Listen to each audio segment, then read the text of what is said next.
12 que deixaram a sua marca até hoje. Os 12 apóstolos foram capacitados através da palavra.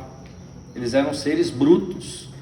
E Jesus Cristo foi apostando, acreditando, até que a história foi imortalizada pelos apóstolos. Então, Deus capacita os escolhidos. Por que a capacitação me trouxe até aqui? Eu vou contar a minha história para vocês.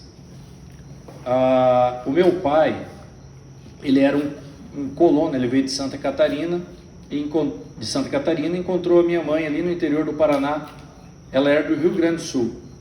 E os dois juntaram o nada que eles tinham e foram morar numa gleba ali em Nova Santa Rosa, na época Estrada Gaúcha, e foram ali realizar o sonho de casal e criar seus 2 filhos, a minha irmã com 6 anos de idade e eu com 1 ano de idade.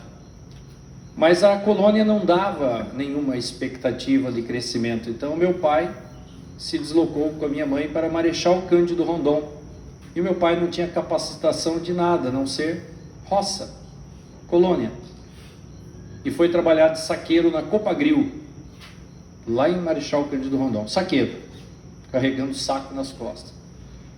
Meu pai, não muito satisfeito, foi aprender a jogar lenha na fornalha para virar um auxiliar de operador de secador. E logo ali, de uns 60 dias, 90, o pai me contava isso, ele sai da sacaria, que era muito pesada, e saqueiro arrebenta a coluna com os anos. Meu pai não queria aquilo, ele já vinha sofrido da roça. Começou a jogar e auxiliar, já virou auxiliar de operador de secador. Com o tempo, meu pai foi pedindo a oportunidade de aprender com os operadores de secador a operar o secador lá na Copagril, em Marechal Cândido Rondon, em 1978, 79. E automaticamente meu pai aprende a ser operador de secador e passa então a ter capacitação de operar secadores. E aí já foi convidado a trabalhar na Copagril de Dourados, depois fomos morar em Guaíra. Em 83 meu pai foi operar secador da Copacel em Palotina. Então meu pai já não era mais saqueiro, não era mais colono, não era mais auxiliar, operador de secador, carteira, e a cada proposta ele ganhava mais. Livre de aluguel, que era o mais interessante, porque nós não tínhamos casa, então onde a gente ia, meu pai tinha que ganhar a casa livre de aluguel, água e luz, que ajudava no sustento, que hoje vocês sabem que o que pega é o aluguel, e a água e a luz também. Essa é uma batalha centenária, não é de hoje isso.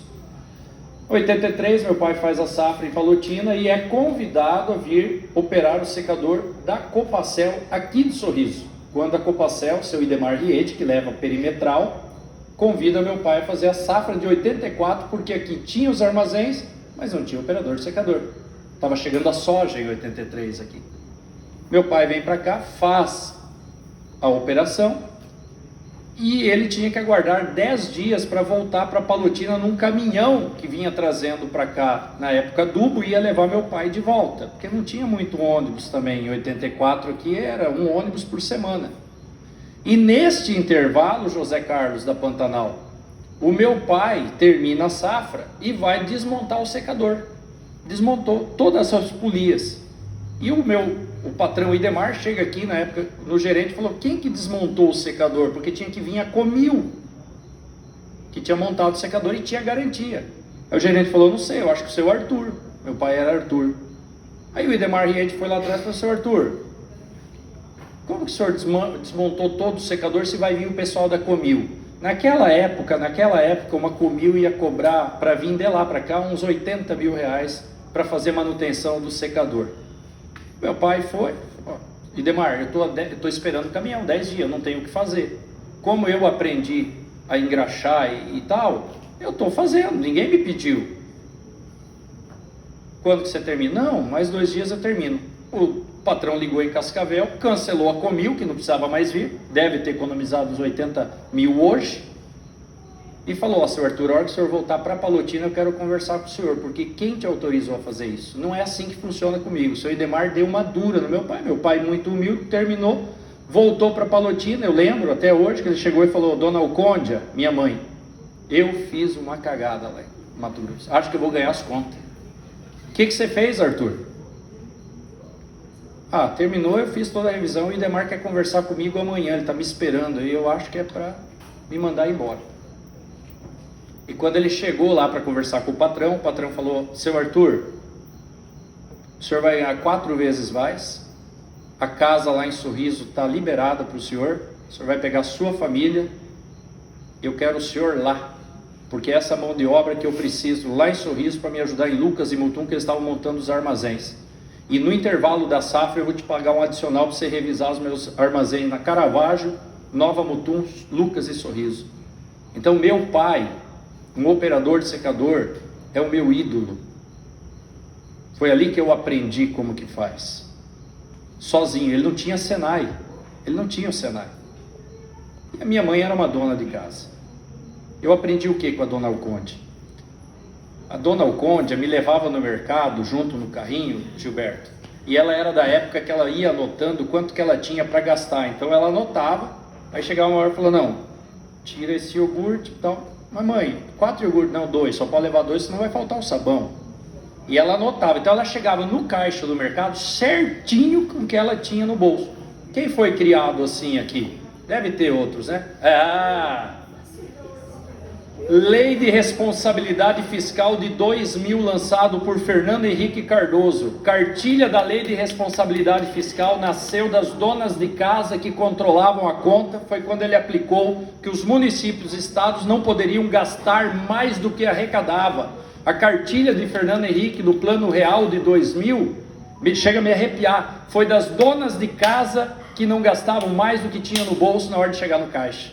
Eu aprendi com a dona Alconde, a minha professora do Sebrae da época. Hoje o Sebrae ensina. Então eu tive um pai do Senai e a dona Alconde do Sebrae na minha vida. Eu aprendi com essas duas figuras e hoje eu estou aqui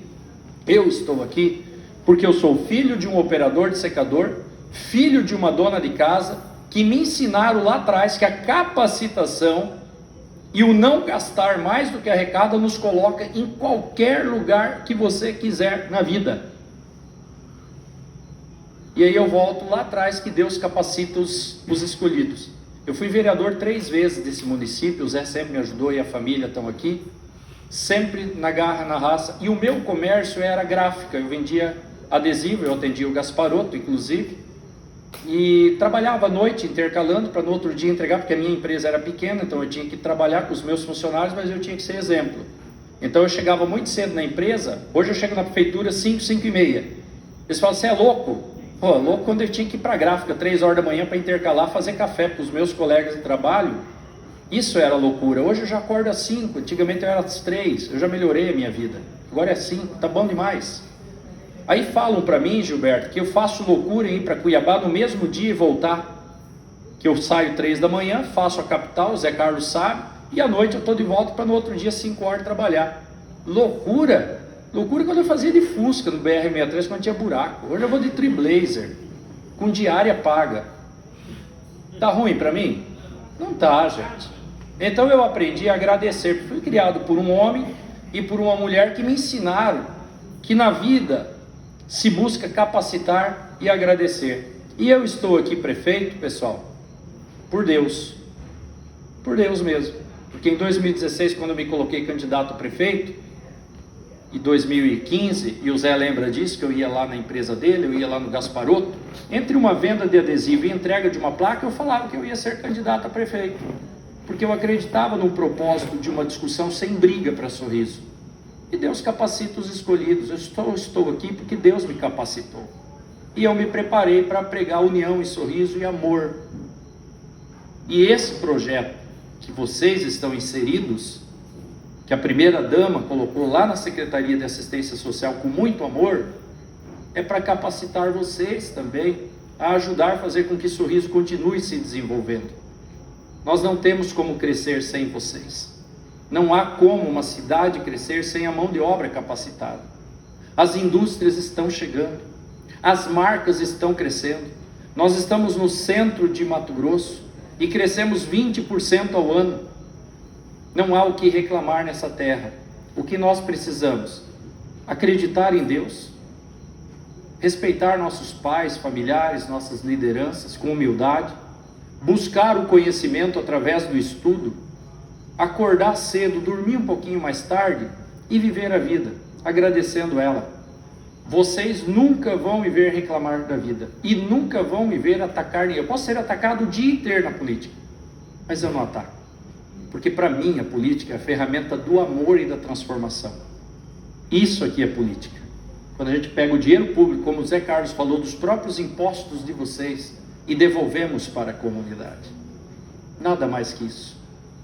Então é uma noite especial de agradecimento e que eu queria compartilhar a minha vida com vocês. Porque muitos às vezes olham